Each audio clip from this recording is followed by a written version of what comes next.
আচ্ছা বলো তো এই খাবারটার নাম কি, আর পাওয়াই বা যায় কোথায়, খেতেই বা কেমন, সবটাই বলবো এই ভিডিওতে।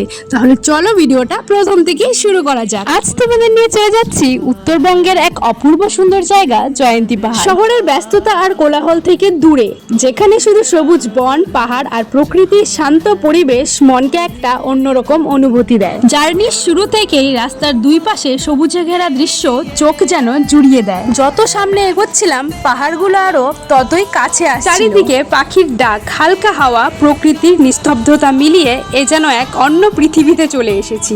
এই যে তোমরা সুন্দর প্রাকৃতিক দৃশ্যগুলো ক্যামেরায় দেখছো, এগুলো কিন্তু বাস্তবে দেখতে আরো সুন্দর আর মনোমুগ্ধকর। আমাদের ডুয়ার্সের এই জয়ন্তী পাহাড় আর এই জয়ন্তী পাহাড়ের সৌন্দর্য আমাকে এত টানে যে আমি এখানে বারবার চলে আসি। যারা প্রকৃতিকে ভালোবাসেন, ফটোগ্রাফি করতে পছন্দ করেন বা শুধু একটু শান্ত সময় কাটাতে চান, তাদের জন্য যেন এটা একটা পারফেক্ট জায়গা। প্রাকৃতিক দৃশ্য উপভোগ করতে করতে আমরা চলে গিয়েছিলাম জয়ন্তীরই একটা রিসর্টে। এই রিসর্টটা নতুন বানানো হচ্ছে। যারা দূর দূরান্ত থেকে জয়ন্তী ভ্রমণে আসবেন তাদের জন্যই কিন্তু এটা বানানো হচ্ছে। চারিদিকে শান্ত ও নিরিবিলি পরিবেশ, ঘুম ভাঙলেই জয়ন্তী পাহাড়ের অপূর্ব সুন্দর দৃশ্য। রিসর্ট ঘুরে দেখার পর আমরা রওনা দিলাম জয়ন্তীর বিখ্যাত শিব মন্দিরের উদ্দেশ্যে। ওখানে পৌঁছেই একটা আলাদাই শান্তি অনুভব করলাম। পাহাড় আর প্রকৃতির সৌন্দর্য মিলিয়ে এ যেন এক ভক্তি আর প্রকৃতির অপূর্ব মেলবন্ধন। শিব মন্দির দর্শনের পর চলে গেলাম চা পাতা বাগানে। যত দূর চোখ যায় তত দূরই সারি সারি চা গাছ। এ যেন এক ছবির মতো দৃশ্য।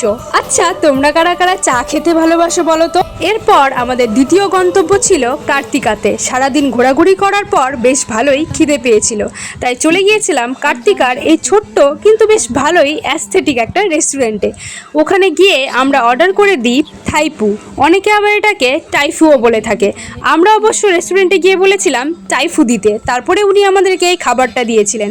অনেক জায়গায় হয়তো এই খাবারটা অনেক নামে প্রচলিত। তোমাদের এখানে এটা কি নামে প্রচলিত বা তোমরা এটাকে কি বলে ডাকো অবশ্যই কিন্তু আমাকে কমেন্ট করে জানাবে। যাওয়ার সময় নানা নানি বলে আরেকটা রেস্টুরেন্টে ঢুকেছিলাম, ওখান থেকে একটা কোল্ড ড্রিঙ্ক আর একটা কোল্ড কফি খেয়েছিলাম। যদি তোমরাও প্রকৃতির মাঝে কিছুটা সময় কাটাতে চাও তাহলে অবশ্যই তোমরাও একবার জয়ন্তী পাহাড় থেকে ঘুরে আসতে পারো। তাহলে আমার আজকের ব্লগটা ছিল এই পর্যন্তই। তোমাদের কেমন লাগলো অবশ্যই কমেন্ট করে জানাবে। Thanks for watching.